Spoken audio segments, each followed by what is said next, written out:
गोव्याने मराठी भाषा व मराठी संस्कृतीचा नेहमीच आदर केला आहे. मराठीच्या वैचारिक परंपरेचा संवाद म्हणजे जागतिक मराठी संमेलन असून जागतिक मराठी अकादमीचे हे संमेलन गोव्यातील मराठीची मुळे अधिक बळकट करण्यास मदत करेल, तसेच युवकांना उद्योजकतेचा संदेश देईल. युवकांनी नव्या तंत्रज्ञानाचा वापर करून मराठी भाषेला जागतिक स्तरावर मान्यता मिळवून द्यावी, असे आवाहन मुख्यमंत्री डॉक्टर प्रमोद सावंत यांनी केले.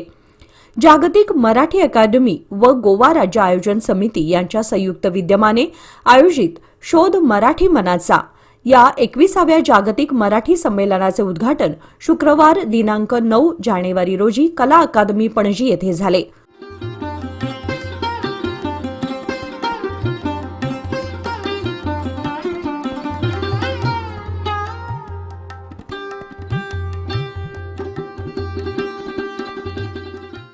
उद्घाटनानंतर स्वागताध्यक्ष या नात्याने डॉक्टर सावंत बोलत होते. यावेळी संमेलनाध्यक्ष पद्मविभूषण डॉक्टर अनिल काकोडकर, जागतिक मराठी अकादमीचे कार्याध्यक्ष उदयदादा लाड, सरचिटणीस जयराज साळगावकर, आयएमबीचे अध्यक्ष दशरथ परब, गोवा मराठी अकादमीचे अध्यक्ष प्राध्यापक अनिल सामंत, चित्रपट दिग्दर्शक महेश मांजरेकर, नागराज मंजुळे, कला अकादमीचे अध्यक्ष बाबू कवडेकर, रमेश वंसकर, सागर जावडेकर, परेश प्रभू आदी मान्यवर व्यासपीठावर उपस्थित होते. मुख्यमंत्री डॉक्टर सावंत पुढे म्हणाले की मराठी भाषा व मराठी मन यांचा जागतिक दृष्टिकोन आहे. गोव्यामध्ये मराठी व कोकणी या दोन्ही भाषांच्या संवर्धनासाठी राज्य सरकार कटिबद्ध आहे.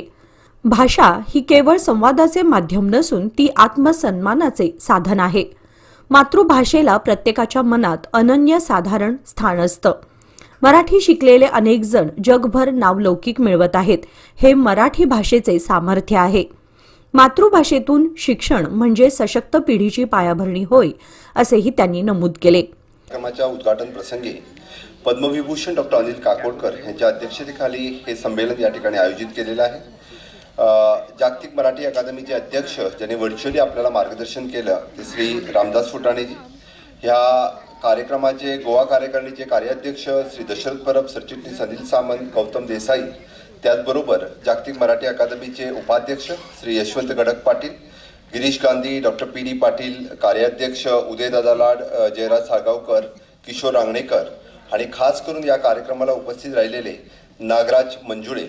आणि ह्या कार्यक्रमाला आज ज्यांना पुरस्कार देण्यात आला ते श्री अनिल खवटे, महेश मांजरेकर, कला अकादमीचे अध्यक्ष श्री चंद्रकांत कवळेकर, बाकी जागतिक मराठी अकादमीचे बाकीचे मान्यवर पदाधिकारी, गोवा राज्य आयोजन समितीचे सन्माननीय सदस्य, देश विदेशातून या ठिकाणी उपस्थित राहिलेले साहित्यिक, विचारवंत, संशोधक, कलाकार आणि अभ्यासक आणि ऐतिहासिक संमेलनाचे साक्षीदार बनलेले सर्व मराठी प्रेमी बंधू आणि भगिनींनो आणि खास करून या ठिकाणी असलेले जे युवा मित्र आणि मैत्रिणींनो, गोव्याच्या सांस्कृतिक आणि वैचारिक राजधानीत पणजी येथे कला अकादमीमध्ये आज या ऐतिहासिक क्षणाचे आपण मनपूर्वक मी स्वागत करतो. मला अत्यंत आनंद आणि अभिमान आणि समाधान वाटत आहे की मराठी भाषेच्या या विचारप्रवाहामध्ये समर्पित झालेल्या या संमेलनाच्या गोव्याच्या भूमीवर भरत आहे ही गोष्ट आम्हा सर्वांसाठी गौरवाची असते. या संमेलनाची सुरुवात करताना गोव्याच्या मातीशी, संस्कृतीशी आणि मराठी शब्दाशी ज्याने आपले आयुष्य जोडले या कविवर्य बाकीबा बोरकर यांच्या शब्दाशिवाय पुढे जाणे शक्य नाही आहे. श्री अनिल सामंत सर यांनी म्हटलेली तीच कविता परत एकदा माझ्या गोव्याच्या भूमीत गड्या नारळ मधाचे, कड्या कोपरामधूनही फुटती दुधाचे, माझ्या गोव्याच्या भूमीत उन्हाळ्यात खार वारा, पावसाच्या दारापुढे सोन्या चांदीची रेधारा, माझ्या गोव्याच्या भूमीत येते चांदणे मोहरा, ओलाव्याने लोचाने भेटे आकाश सागरा, माझ्या गोव्याच्या भूमीत गड्या साळीरेचा भात, वाडे आईच्या माईने सोनं केवड्याचे हात, माझ्या गोव्याच्या भूमीत लाल मातीत निळे पाणी, खोल आरक्त कांगवत, शुद्ध वेदनाने गाणी. या ओळी गोव्याच्या आत्म्याचे दर्शन घडवतात. इथली माती आणि इतिहास बोलते, इथले शब्द संस्कृती आणि जपतात आणि इथले विचार मुक्तपणे फुलतात. अशा भूमीत मराठी मनाचा वेध घेण्यासाठी आपण सगळेजण एकत्र आलो आहोत. 9, 10 आणि 11 जानेवारी 2026 या 3 दिवसामध्ये असलेले हे 21वे जागतिक मराठी साहित्य संमेलन हा एक केवळ कार्यक्रम, उत्साह किंवा औपचारिक उपक्रम नाही आहे. हे मराठी समाजाच्या वैचारिक परंपरेतील एक महत्त्वपूर्ण असा टप्पा आहे. हे संमेलन म्हणजे मराठी समाजाचा सामूहिक संवाद आहे. येथे केवळ मंचावरून भाषणं होत नाहीत, तर इथं विविध विचारधारा, अनुभव आणि दृष्टिकोन एकमेकाशी संवाद साधतात. मतभेद मांडले जातात, प्रश्न उपस्थित केले जातात आणि या प्रश्नावरती शांत, विवेक आणि सुसंस्कृत चर्चा घडते. या संवादातून समाजाच्या भविष्यासाठी नवी दिशा ठरते, नवे विचार जन्माला येतात आणि बदलाची प्रक्रिया सुरू होते. या संमेलनाचे ऐतिहासिक महत्त्व या माध्यमातून हे की ते भूतकाळातील वारसा जपत असतानाच वर्तमानातील वास्तव स्वीकारते आणि भविष्याची दिशा सूचित करते. भाषा, साहित्य, शिक्षण, विज्ञान, तंत्रज्ञान, अर्थव्यवस्था, समाजकारण आणि मानवी मूल्ये या सर्व क्षेत्रात विचार हे एकत्र येतात. त्यामुळेच हे संमेलन केवळ स्मरणाचा किंवा गौरवाचा सोहळा न राहता परिवर्तनाचा आणि पुढील वाटचालीचा वैचारिक पायाभरणा करणारे एक व्यासपीठ ठरते. शोध मराठी मनाचा ही संकल्पना केवळ मराठी भाषेच्या आणि अभ्यासापुरती किंवा साहित्यापुरती, चर्चापुरती मर्यादित नाहीये. ती मराठी माणसाच्या अंतर्मनाचा, त्याच्या संवेदनाचा, मूल्याचा आणि विचार प्रवाहाचा शोध घेणारी आहे. मराठी मन म्हणजे फक्त शब्दाचा संग्रह नाहीये, तो अनुभवातील घडलेला, संघर्षातून साकारलेला आणि संस्कारातून घडत गेलेला एक जिवंत प्रवाह आहे. या मनात संवेदनशीलता आणि प्रश्न विचारण्याची वृत्ती आहे.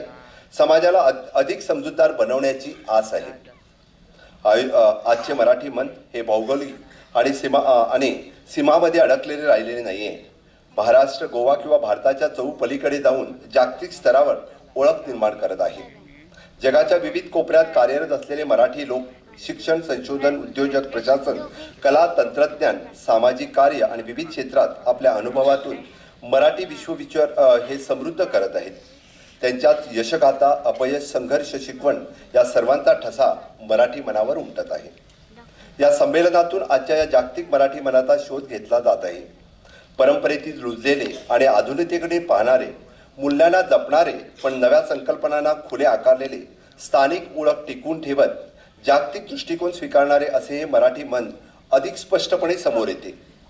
म्हणूनच शोध मराठी मनाची ही संकल्पना भूतकाळाचा गौरव करण्यापुरती न राहता वर्तमानाचा शोध घेणारी ही भविष्याची दिशा सूचित करणारी ठरते. मराठी भाषेचा वैचारिक आणि साहित्यिक प्रवास हा विवेक सिंधूपासून सुरू होतो आणि संत ज्ञानेश्वराच्या ज्ञानेश्वरीच्या माध्यमातून लोकभाषेला तत्वज्ञानाची उंची दिली आणि आध्यात्मिक सन्मान माणसाच्या जीवनाशी जडले.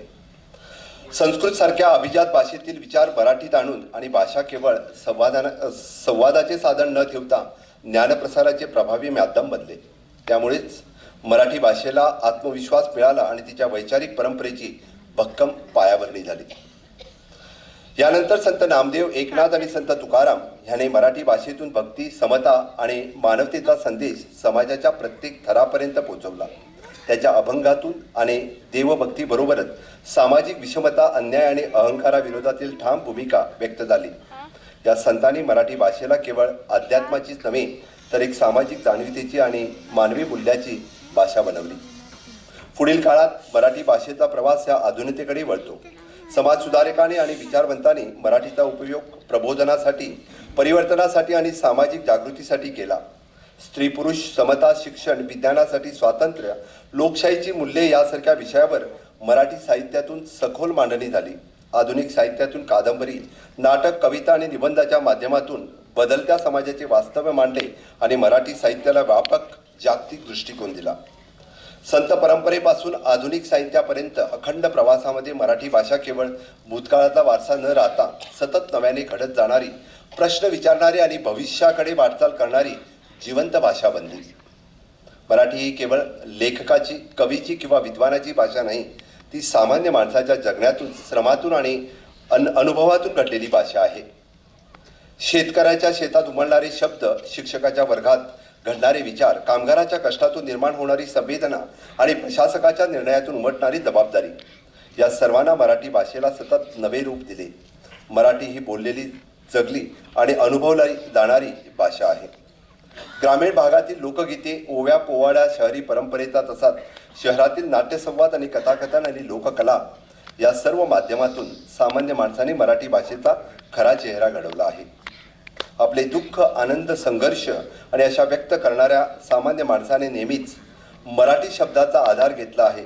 त्यामुळेच मराठी भाषा समाजाच्या भावनाशी आणि वास्तव्याशी घट्ट जोडलेली आहे.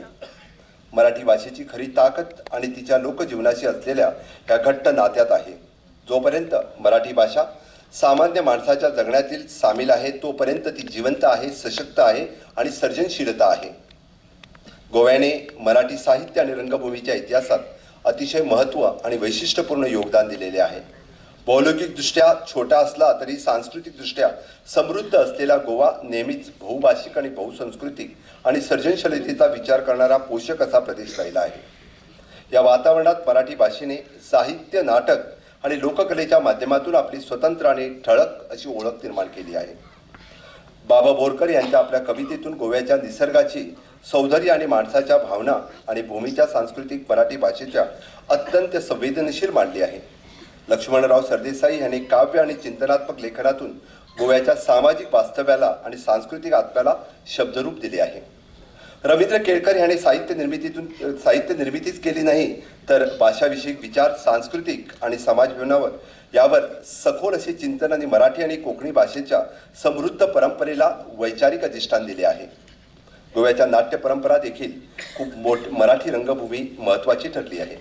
लोकनाट्य असेल, संगीत नाट्य असेल, आधुनिक रंगभूमी, प्रयोगशालीक नाट्यप्रयोग यामधून गोव्यातील कलाकारांनी मराठी रंगभूमी हे नवे विषय, नवी मांडणी आणि नवी ऊर्जा दिली आहे. राष्ट्रीय शैक्षणिक धोरण 2020 हे शिक्षण व्यवस्थेत मूलगामी परिवर्तन घडवणारे धोरण आहे. त्या धोरणाने मातृभाषेच्या शिक्षणाला विशेष महत्त्व देत बालकांची बौद्धिक, भावनिक आणि सर्जनशील विकासाला नवे बळ दिले आहे. मातृभाषेतून शिक्षण घेतलेले विचार अधिक स्पष्ट होतात, संकल्पना खोलवर समाजात आणि आत्मसात करण्याची प्रक्रिया सुलभ होते. मातृभाषेतून शिक्षण म्हणजे केवळ भाषेचा आग्रह नव्हे तर सशक्त विचाराची आणि आत्मविश्वासपूर्ण पिढ्यांची पायाभरणीच आहे. मराठी आणि कोकणीसारख्या भाषांमधून विज्ञान, तंत्रज्ञान आणि आधुनिक ज्ञान दिले गेले तर शिक्षण अधिक समावेशक आणि परिणामकारक ठरेल. राष्ट्रीय शिक्षक धोरण 2020च्या माध्यमातून मातृभाषेला मिळालेली ही संधी आपण सर्वांना एकत्रपणे साध्य केली पाहिजे. आजची तरुण पिढी ही तंत्रज्ञानाशिवाय सहज संवाद साधणारी, नवकल्पनांना खुलेपणे स्वीकारणारी आणि जागतिक स्तरावर स्पर्धा करण्याची क्षमता असलेली आहे. डिजिटल माध्यम, डेटा सायन्स, कृत्रिम बुद्धिमत्ता आणि मशीन लर्निंग यासारख्या क्षेत्रात तरुणांनी उल्लेखनीय कामगिरी केली आहे. या प्रगतीचा लाभ आपल्या भाषांना मिळणे ही आजची अत्यंत महत्त्वाची गरज आहे. मराठी आणि कोकणीसारख्या समृद्ध भाषांसाठी कृत्रिम बुद्धिमत्ता आणि आधारित भाषा मॉडेल्स, अनुवाद प्रणाली, आवाज ओळख तंत्रज्ञान आणि डिजिटल सामग्री विकसित करणे ही काळाची गरज आहे. यामुळेच ह्या भाषा केवळ संवादापुरत्या मर्यादित न राहता शिक्षण, संशोधन आणि प्रशासन ह्याचा उद्योग या क्षेत्रामध्ये अधिक सक्षमपणे वापर होणे ही देखील गरज आहे. मी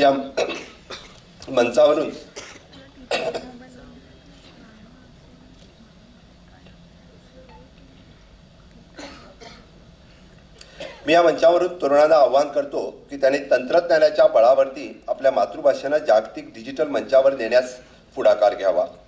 मुख्यमंत्री म्हणून विधानसभेत उभा राहून मी जेव्हा प्रथमच सभागृहाला संबोधित केले तेव्हा एक केवळ औपचारिक क्षण नव्हता तर तो जबाबदारीचा, जाणीव देणारा अत्यंत महत्त्वाचा क्षण होता.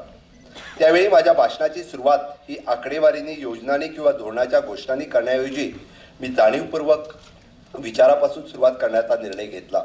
कारण कोणतेही प्रशासन, कोणतेही धोरण आणि कोणताही निर्णय हा मूल्यावरती आधारित असला पाहिजे अशी माझी ठाम भूमिका आहे. त्या क्षणी मला दिशा दिली ती गोव्याच्या भूमीशी नाते सांगणाऱ्या कविवर्य बाबा बोरकरांच्या ओळीने. देखणे ती जीवने जी तृप्तीने तीर्थोदके. या ओळी माझ्यासाठी केवळ एक साहित्यिक सौंदर्य नव्हत्या तर जीवनाच्या दृष्टीने संदेश होत्या. त्या क्षणात मला जाणवलं की राजकारण हे केवळ सत्तेचं नव्हे तर मूल्यांचं, जबाबदारीचं आणि समाजाच्या भविष्याशी बांधिलकीचं क्षेत्र आहे. म्हणूनच तो क्षण माझ्यासाठी फक्त राजकीय नव्हता, तो विचारांचा आणि मूल्यांचा, एक सार्वजनिक जीवनाचा कर्तव्याचा जाणीव करून देणारा तो क्षण होता. या 3 दिवसामध्ये गोव्याच्या या भूमीवर एक महत्त्वाचा वैचारिक अध्याय या ठिकाणी लिहिला जाणार आहे. येथे होणारा संवाद आणि विचाराची देवाणघेवाण आणि विविध दृष्टिकोनाने मांडणे हे केवळ संमेलनापुरती मर्यादित न राहता पुढील काळासाठी मराठी समाजाची वाटचालीची दिशा ठरवणारी ठरेल. या संमेलनातून नवे विचार जन्माला येतील, नवे दृष्टिकोन आकारले यावेत, समाजाला अधिक समजूतदार आणि अधिक संवेदनशील, अधिक समावेशक बनवू आणि मराठी भाषा ही काळाच्या प्रवाहात अधिक सक्षम, समृद्ध आणि हीच मनपूर्वक माझी खूप खूप शुभेच्छा. या भव्य आणि अर्थपूर्ण संमेलनाच्या यशासाठी ज्याने अथक परिश्रम घेतले त्या आयोजकांसाठी, संमेलन समितीचे सर्व सदस्य, मान्यवरांचे वक्ते, अभ्यासक, स्वयंसेवक व दूरदूरहून आलेले हे मराठी प्रेमी या सर्वांचा मी खरोखरच मनापासून खूप खूप अभिनंदन करतो. मला अभिमान आहे की हे संमेलन आपल्या गोव्यातल्या ह्या मांडवीच्या तीरावरती कला अकादमीमध्ये होत आहे आणि आपण वेगवेगळ्या ठिकाणीवरून, खास करून जागतिक मराठी साहित्य संमेलनाचे सगळे मान्यवर आज स्टेजवरती उपस्थित आहेत.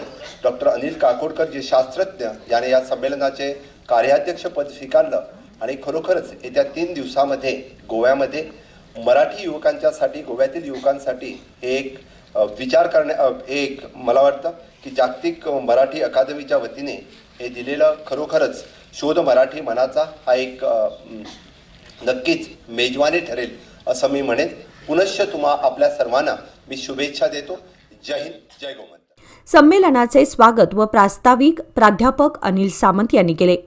शोध मराठी मनाचा हे संमेलन युवकांसाठी प्रेरणादायी ठरेल असे सांगत मराठी भाषेने मराठी माणसाला श्वास, विश्वास आणि जीवन अर्थपूर्ण करण्याची प्रेरणा दिली असे ते म्हणाले. व्यासपीठावरील सर्व मान्यवर, गोवा राज्याचे मुख्यमंत्री डॉक्टर प्रमोदजी सावंत, प्रख्यात वैज्ञानिक डॉक्टर काकोडकर, व्यासपीठावरील सर्व मान्यवर आणि या सभागृहामध्ये उपस्थित मराठीवर प्रेम करणारे सगळे बंधू भगिनी, आज कार्यक्रम एवढा मोठा आहे की मला आपलं स्वागत करताना पाडगावकरांची एक ओळ आठवते की प्रेम कुणी कुणाचं शब्दात तोलू नये.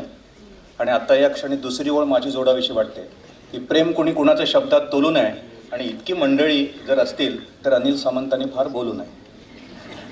त्यामुळे मी अगदी थोडक्यामध्ये माझं मनोगत व्यक्त करतोय. मी विचार करत होतो की या अभूतपूर्व अशा प्रकारच्या ऐतिहासिक संमेलनामध्ये आपलं स्वागत कशा पद्धतीनं करावं. तेव्हा काल माझ्या स्वप्नामध्ये कवी बाबू बोरकर आले. ते म्हणाले, मी माझ्या कवितेचा एक तुकडा तुझ्या हातामध्ये देतो. तेवढा म्हटलात की या कवितेचं सगळं सार सांगितलं जाईल आणि या कवितेच्या शब्दांपेक्षा जास्त सहृदयतेनं आणखी दुसऱ्या पद्धतीनं स्वागत करणं होणार नाही. त्यांच्या कवितेच्या, प्रसिद्ध कवितेच्या ओळी अशा आहेत की माझ्या गोव्याच्या भूमीत, आज हे सगळं चित्र बघितल्यानंतर मला वाटतंय, माझ्या गोव्याच्या भूमीत येते चांदणे माहेरा, ओलावल्या ओलावल्या डोळ्यांनी भेटे आकाश सागरा असं त्याने म्हटलेलं आहे. ओलावल्या लोचनाने भेटे आकाश सागरा. संपूर्ण जगभरातील मराठी विविध क्षेत्रामध्ये ज्यांनी स्वतःची नाममुद्रा उमटवलेली आहे अशा प्रकारचे गोवा, महाराष्ट्र, संपूर्ण भारत आणि जगभरातील थोर मंडळी या ठिकाणी आलेले आहेत. माझ्या डोक्यामध्ये एक विचार येतोय की शोध मराठी मनाचा या कार्यक्रमाचं गोव्यात हे जे आयोजन होते त्याच्या पाठीमागचं नेमकं प्रयोजन काय असावं. आणि ते प्रयोजन, त्याचा विचार करत असताना माझ्या डोळ्यासमोर पुढील मंडळी नाहीत, मागे पेडण्यापासून काणकोणपर्यंत आमचे महाविद्यालयीन विद्यार्थी या ठिकाणी जे आलेले आहेत ते माझ्या डोळ्यासमोर आहेत. आणि हे संमेलन मी त्यांच्याकडे बघून काय याचा एकंदर आपल्याला उपयोग होणार आहे, याचं फलित काय आहे, याचं प्रयोजन काय आहे, याचा मी विचार करतो. मला असं वाटतं की आपल्याकडे असं म्हटलेलं आहे की झाड जर नीट वाढत नसेल तर त्याचं कारण झाडावर तुम्ही पाणी मारता आहात, झाडाच्या मुळाशी पाणी जात नाही. तेव्हा शोध मराठी मनाचा या संमेलनाच्या निमित्तानं आपलं नेमकं मूळ काय आहे याचं जरा स्मरण व्हावं. आणि त्याच्यासाठी जगभरामध्ये ज्या माणसांनी विविध क्षेत्रामध्ये, म्हणजे अगदी चित्रपटापासून विज्ञान क्षेत्रामध्ये स्वतःची वेगळी नाममुद्रा उमटवलेली, तर ती मंडळी त्यांच्या विषयामध्ये मोठी झालेली आहेत, परंतु तरीसुद्धा त्यांच्यामध्ये काहीतरी जे वेगळेपण आहे ते वेगळेपण त्यांना मराठीनं दिलेलं आहे. तेव्हा मराठी हे आपणा सगळ्यांचं मूळ आहे. आणि हे संमेलन जे आहे, या संमेलनामध्ये जी विविध सत्रं आहेत ती आपल्या मुळाकडे लक्ष द्यावं आणि याच्या पुढच्या काळामध्ये या मराठीच्या मातीमध्ये थोडंसं पाणी शिंपडलं जावं, यासाठी हे संमेलन आहे. या संमेलनामध्ये काय आहे तर तुम्ही बघितलं असेल की याच्यामध्ये भाषणं कमी आहे, परंतु हे जे थोर व्यक्ती विविध क्षेत्रामध्ये नाममुद्रा उमटवलेल्या आहेत तर त्यांच्या मुलाखती त्यांचा परिसंवाद हे सगळं यातून मला वेगळेपण काय दिसतं आहे की वेगवेगळ्या क्षेत्रामधल्या माणसांचं कर्तृत्व गुगलवर जाऊन आपण बघू शकतो, परंतु ह्या क्षेत्रामध्ये कर्तृत्व गाजवलेल्या व्यक्ती प्रत्यक्ष बघणं, त्याची एक जी प्रेरणा या तरुणांना मिळणार आहे ते बघणं, आणि ही कशी मोठी झाली, हे मोठी होण्याचं कारण मराठी संस्कृतीची मुळं आहेत हे आहे का, या पद्धतीनं विचार करावा. इथं जमलेले तरुण आहेत त्यांना मी सांगू इच्छितो, मी जगभरातील असं म्हणतोय ना, आपल्या गोव्यातील सुद्धा वेगवेगळ्या क्षेत्रामध्ये नाममुद्रा उमटवलेल्या अतिशय थोर व्यक्ती आजच्या या संमेलनामध्ये तुम्हाला दिसणार आहेत. झाले का की या सगळ्या याच्यामध्ये आपण आपल्याकडेच जरा लक्ष द्यायला विसरलेलो आहोत. आपल्या गोव्यामध्ये आता एका सत्रामध्ये म्हणजे मी मगाशी असं म्हटलं की भेट्या आकाशसागरा, म्हणजे केवढी थोर मंडळी इथं आहेत, म्हणजे अणुपासोनी ब्रह्मांडा एवढा होत जात असे, असं आम्ही रामदासांची जी ओळ म्हटली होती, ती ओळ ज्यांच्याकडे बघून नमस्कार करावा असे डॉक्टर काकोडकर या ठिकाणी आज उपस्थित आहेत. आणि त्यांच्याच बरोबर कोठंबीसारख्या गावामध्ये सर्वसामान्य कुटुंबामध्ये जन्मलेला एक मुलगा डॉक्टर होतो आणि गोव्याच्या मुख्यमंत्री पदावर आरूढ होतो, हेही आपल्या तरुणांना बघावं, कारण याच्या मुळाशी सुद्धा मराठी हे आपण जाणून घ्यावं. मी गोव्यासंबंधी बोलतोय. आपल्याला माहिती आहे का, आपल्याला माहिती आहे की डॉक्टर माशेलकरांनी हळदीचं ते पेटंट आणलं, हे आपल्याला माहिती आहे, पण आपल्या गोव्यामध्ये ओशनोग्राफीमध्ये काम करणारे सायंटिस्ट डॉक्टर वळसंकर जे परवा बोलणार आहे, त्यांनी 3 पेटंट्स जगामध्ये भारतासाठी आणलेली आहेत. आपल्याला याची माहिती नाही. तेव्हा गोव्यामध्ये दुसरं मी आपल्याला सांगतो की इथं अनाथ मुलं जी फुटपाथवर अशा प्रकारे पडलेली असतात, झोपलेली असतात, त्यांना निवारा नाही. आपल्याकडे संदीप परबसारखे जीवनानंद नावाच्या संस्थेमध्ये या मुलांना निवारा देणं आणि गेली अनेक वर्ष व्रतस्थपणे काम करतायत. आपण जगाचा इतिहास बघतो, पण माझ्या गोव्याच्या भूमीमध्ये इतिहास निर्माण करणारी ही मंडळी आहेत, त्याचा परिचय या संमेलनातून आपल्याला होणार आहे. आणखी एक नाव मी आपल्याला सांगतोय की इथं संपूर्ण आपल्या गोव्यामध्ये ज्या रस्त्यावर सोडलेल्या अपघातग्रस्त गायी आहेत, अशा 7,000 गायी मये सिकरी येथे त्यांना निवारा देऊन त्यांची सेवा करणारा आणि पर्यावरणाची भाषणं करता, ही जी प्राणी आणि संपूर्ण जीवन जे आहे त्याच्यासाठी सर्वस्व वाहिलेला कमलाकांत तारे नावाचा एक संत पुरुष आपल्या गोमंतकामध्ये मयायचं आहे. तर मला काय सांगायचं आहे की इतर सगळ्या संमेलनापेक्षा, म्हणजे आपण साहित्य संमेलनं किती करतो, गोव्यात तर अलीकडे संगीत संमेलन, साहित्य संमेलन होतच असतात, हे संमेलन त्याच्यापेक्षा वेगळं आहे.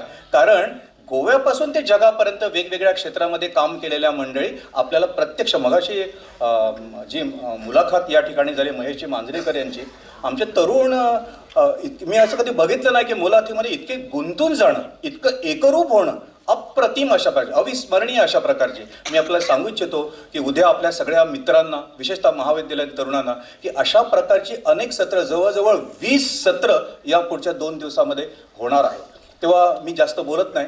अनेक जण म्हणतात की याचं फलित काय, तर याचं फलित एक असं की मुलांना, अलीकडे आमची मुलं खूप तरुण बुद्धिवंत आहेत, गती त्यांच्याकडे आहे, दिशा नाही.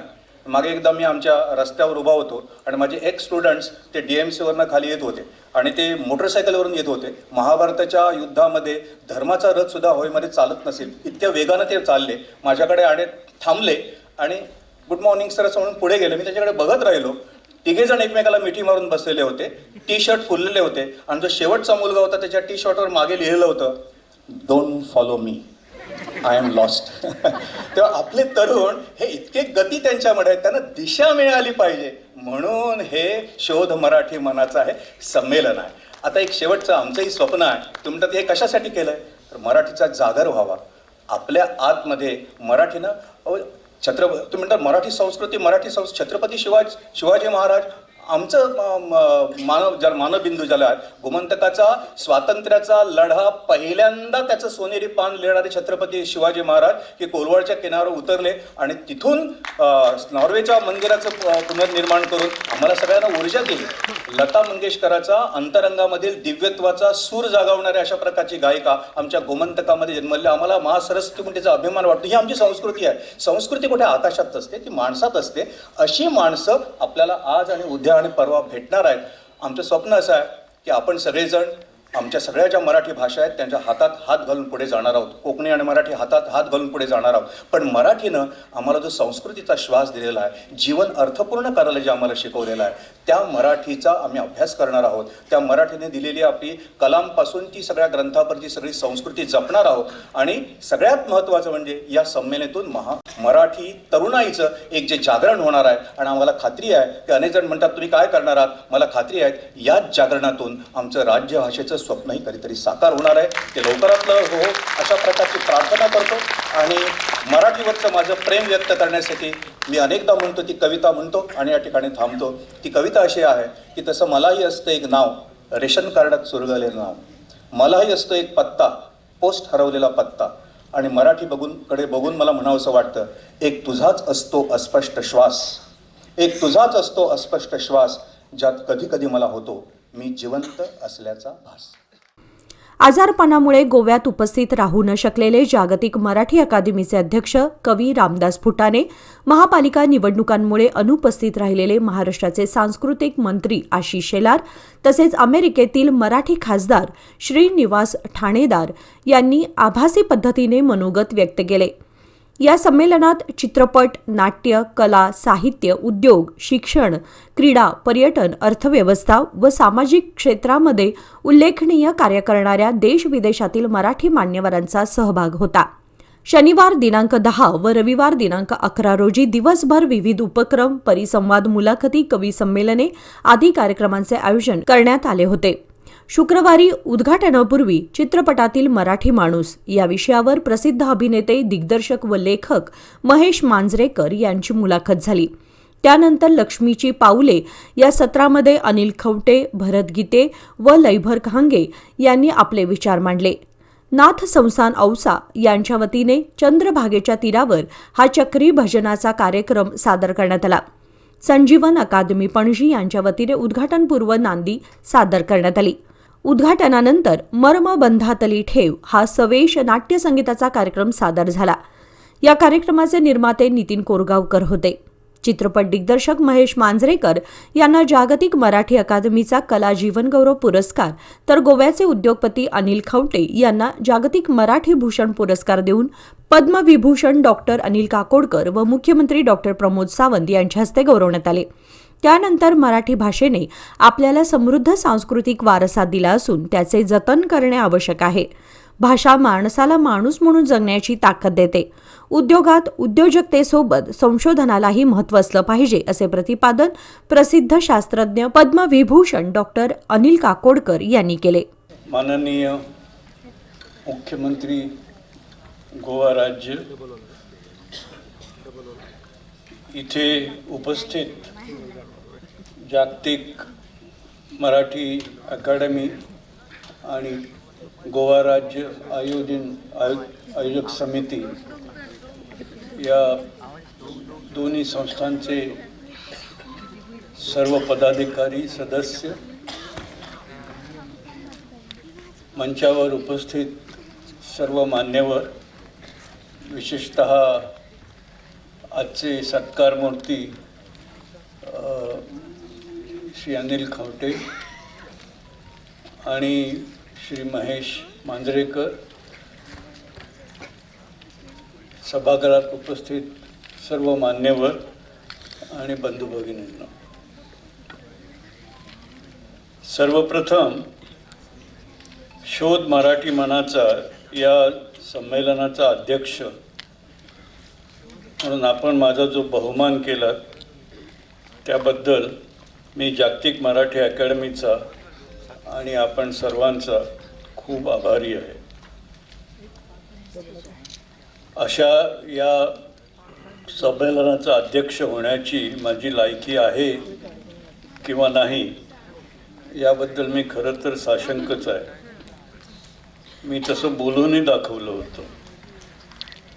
शेवटी आपल्या सर्वांच्या विनंतीचा मान राखलाच पाहिजे म्हणून मी आज इथे आपल्या पुढे उभा आहे. मराठी माणूस आज जगाच्या कानाकोपऱ्यापर्यंत पोचलेला आहे. मराठी माणसाचं एक वैशिष्ट्य म्हणजे त्याच्या अंगी असलेले नेतृत्व गुण. छत्रपती शिवाजी महाराजांनी उभी केलेली स्वराज्याची चळवळ, त्यातून उभे राहिलेले व जवळपास भारतभर पसरलेले मराठी साम्राज्य, ब्रिटिशांविरुद्ध उभारलेल्या स्वातंत्र्य चळवळीत लोकमान्य टिळक, गोपालकृष्ण गोखले व इतर अनेक पुढाऱ्यांनी दिलेले नेतृत्व, ज्योतिबा फुलेंसारखे थोर समाजसुधारक, दलितांना आपले अस्तित्व जाणवून देणारे घटनाकार डॉक्टर बाबासाहेब आंबेडकर अशा अनेक थोर मराठी मंडळींनी केवळ महाराष्ट्रालाच नव्हे तर संपूर्ण भारताला समर्थ नेतृत्व दिले आहे. जागतिक मराठी अकादमी ही जागतिक पातळीवर मराठी भाषा आणि संस्कृतीचा प्रसार आणि जतन करण्यासाठी म्हणून स्थापन केलेली एक संस्था आहे, हे आपण सर्वजण जाणतो. मराठी भाषा आणि संस्कृतीचे महत्त्व महाराष्ट्राबाहेर राहणाऱ्या मराठी मंडळींना चांगलं समजतं. मी स्वतः हे अनुभवलेलं आहे. लहानपणी मी मध्य प्रदेशात खरगोण येथे वाढलो. गावात जेमतेम 150 ते 200 मराठी कुटुंबे होती, पण तेथे एक मराठी प्राथमिक शाळा होती. माझे प्राथमिक शिक्षण तेथेच झाले. गावात गणपती उत्सव दरवर्षी नेमाने 10 दिवस साजरा केला जात असे. मुख्य कार्यक्रमाआधी लहान मुलांचा मेळा असायचा. मुख्य कार्यक्रमात स्थानिक हौशी कलाकारांनी बसवलेलं एखादं मराठी नाटकसुद्धा असायचं. आम्हा लहान मुलांना तर मराठी संस्कृतीच्या विविध अंगांची ओळख होण्याच्या दृष्टीने गणपती उत्सव ही एक पर्वणीच असायची. दुसऱ्या बाजूला अमेरिकेसारख्या देशात BMM सारख्या संस्थांचे कार्यक्रम आणि ते कार्यक्रम आयोजित करण्यात त्या मंडळींचा उत्साह आपण मधून बघत असतो. मराठी माणूस म्हणून आपली जडणघडण न भरकटता चांगली व्हायची असेल तर आपल्या मुळाची आपली घट्ट ओळख असायलाच हवी. आज मराठी माणसं जगभर पसरलेली आहेत. त्यांच्या या अशा भाषिक व सांस्कृतिक गरजा भागविण्याच्या दृष्टीने, जतन व संवर्धन करण्याच्या दृष्टीने जागतिक मराठी अकादमी आणि बृहन मराठी समाज परस्पर पूरकच म्हणायला हवे. मराठी भाषा ही संपर्कासाठी तर आवश्यक आहेच, पण त्याचबरोबर आपल्या आसपासच्या परिस्थितीचे आकलन व त्या अनुषंगाने व्यक्त होण्यासाठी भाषेची खूप मदत होते. विशेषतः लहान मुलांची वाढ होताना ज्ञानेंद्रिये सभोवताली असणाऱ्या किंवा घडणाऱ्या गोष्टींची सतत नोंद करत असतात. या गोष्टींना परिभाषित करायला पण आसपास बोलणाऱ्या व्यक्तीकडूनच मुलं शिकत असतात. या अवस्थेत अनेक भाषांचा वापर अर्थातच मुलांच्या मनात गोंधळ निर्माण करू शकतो आणि म्हणूनच मगाशी मुख्यमंत्र्यांनी सांगितलं त्याप्रमाणे बालशिक्षण आणि प्राथमिक शिक्षण हे खेळत खेळत मातृभाषेतून होणे हे सर्वात श्रेयस्कर. यामध्ये घरातील, शाळेतील आणि परिसरातील मंडळींचा सहभाग असायला हवा. मुलं थोडी मोठी झाल्यानंतर त्यांचं संपर्क क्षेत्र विस्तारण्यासाठी अधिक भाषा पण शिकायला हव्यात. त्रिभाषा सूत्राची अंमलबजावणी जी NEP मध्ये अंतर्भूत आहे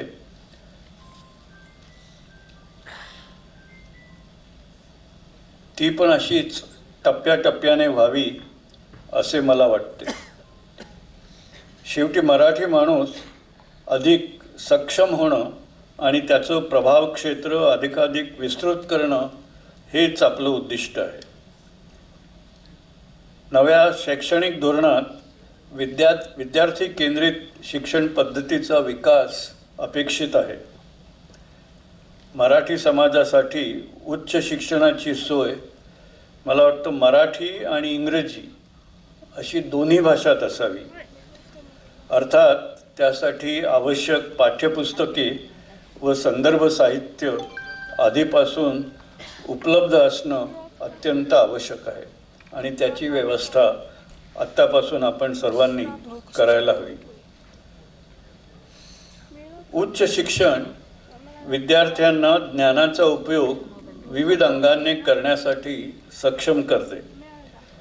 संबंधित विषयातील ज्ञानाच्या कक्षा संशोधनाच्या माध्यमातून रुंदावणे, ज्ञानगंगा पुढच्या पिढीकडे वळवणे, व्यवसाय किंवा नोकरीतून उपजीविका साध्य करणे इत्यादी पैलू यात समाविष्ट आहेत.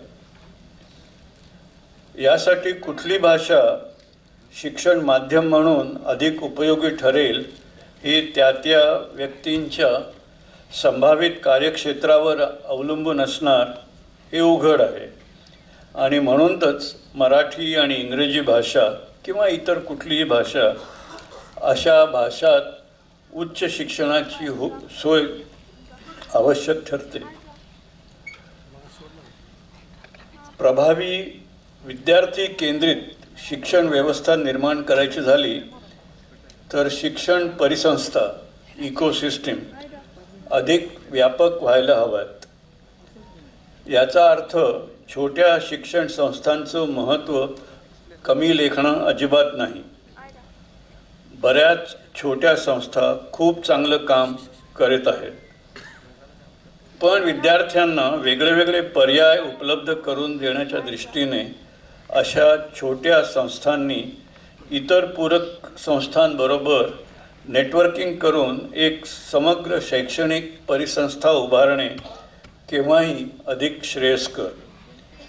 आजच्या टेक्नॉलॉजीच्या युगात हे काम करण्यासाठी भौगोलिक अंतरामुळे येणारी मर्यादा आता फारशी उरलेली नाही. शिक्षण क्षेत्रात अपेक्षित हे महत्त्वाचे संक्रमण एकतर खूप मोठं आव्हान आहे. सरकारच्या प्रयत्नासोबत शिक्षणप्रेमी तज्ज्ञ व समाजसेवी संस्था व मंडळींनी या कामी आपापला हातभार लावणं आवश्यक आहे.